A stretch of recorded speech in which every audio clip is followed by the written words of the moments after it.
So I would like to bring to your attention that as you are preparing for 0625 paper 4, which are the topics really you need to prepare on.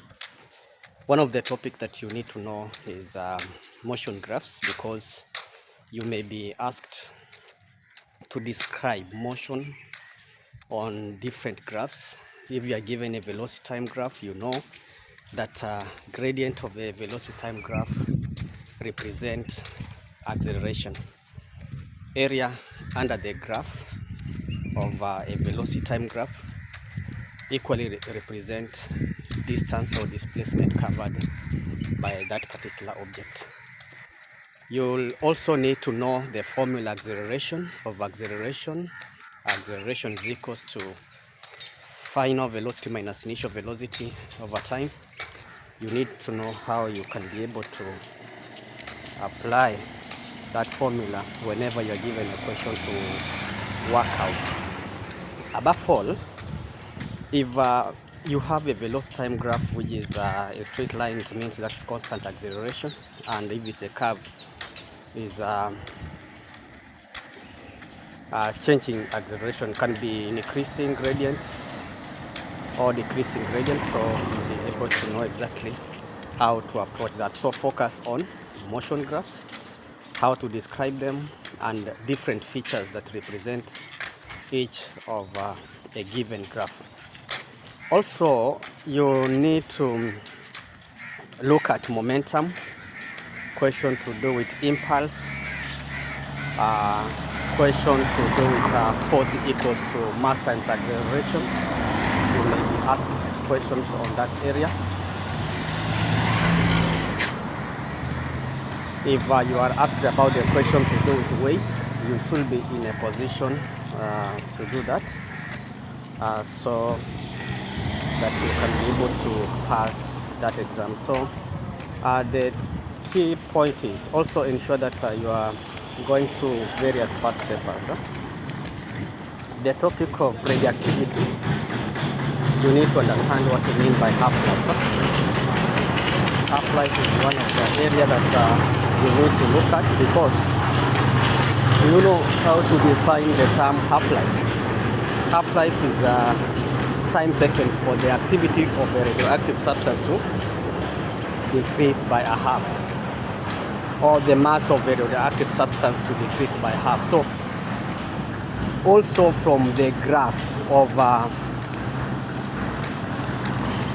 radioactivity, do you know how to find the gradient?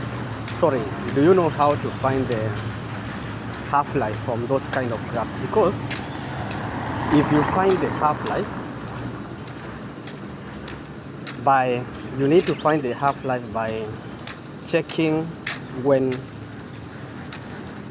t is 0, you look at what was the activity when t is 0. Then if maybe on the top of that is having a value of 800, you divide that by 2. Then you draw a straight line across so that you can check on time what is the time for 400.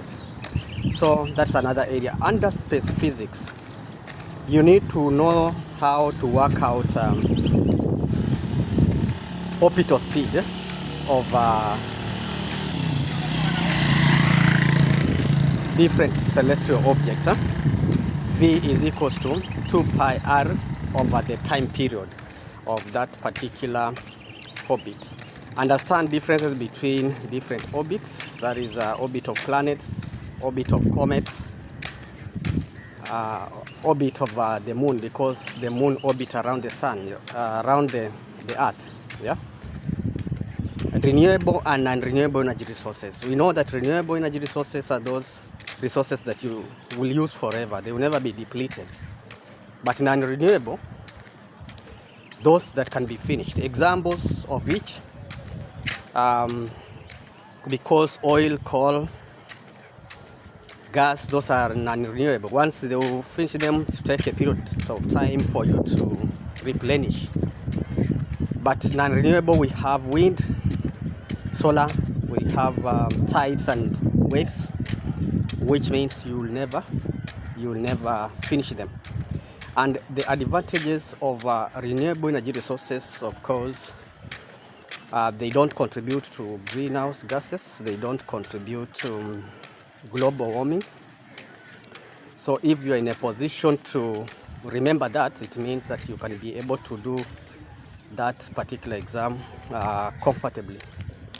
Also, you need to look at the topic of electricity. You need to understand Ohm's law, V equals to IR, and how to use that. You need also to understand the concept of LDR, light dependent resistors, and thermistors, because LDR is a device that whose resistance depends on light. Don't also forget to look at transformers, how transformers work. And we know that some of the transformers, the two types of transformers that we have, the first thing that we need to remember is that a transformer is an electro device that increases or reduces voltage. A transformer has secondary and primary coils, and the number of the coils in the primary and the secondary determines the type of transformer. So we have a primary coil.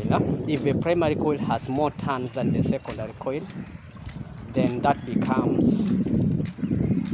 a step down transformer, and a step down transformer reduces voltage. How does a transformer work? A transformer works in the principle that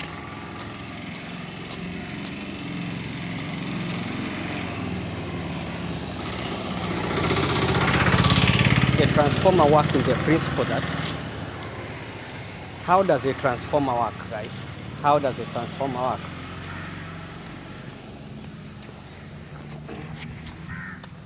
If alternating current passes through the primary coil, it creates magnetic fields which are constantly changing size and direction. When these fields cut across the secondary coil, a voltage is induced in the secondary coil through electromagnetic induction. Now, since if we have more turns, in the secondary coil, it means we are going to have more voltage induced. Now that's why it becomes a step-up transformer.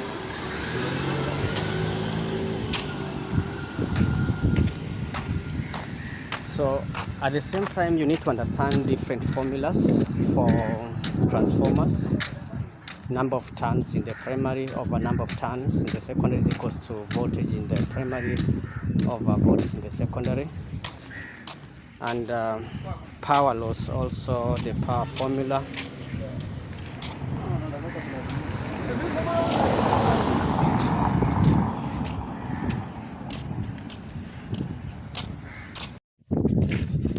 Yeah, guys, I'm done with the class, and I was actually teaching the candidates, and this is what we discussed. Topic like density. We know that density equals to mass over volume, so you need to understand how to calculate density. You need to understand how to calculate weight, because weight is equals to mass times gravity. So areas to do with forces, air resistance, resultant force is also another area to really focus on. Now, when we talk about pressure is force applied per unit area, and we understand that if temperature increases, especially for pressure exerted by gases,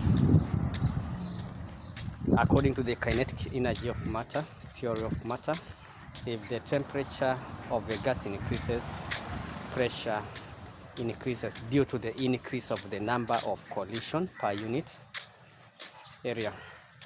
I'm saying this because you may be expected to explain how gases exert pressure on the container.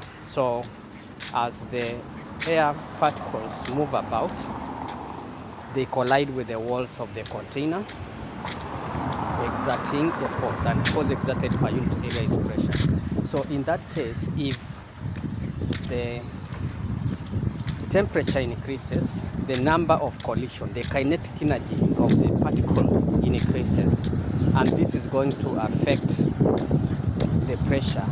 This is going to increase the pressure due to the increase of the number of collision per unit area.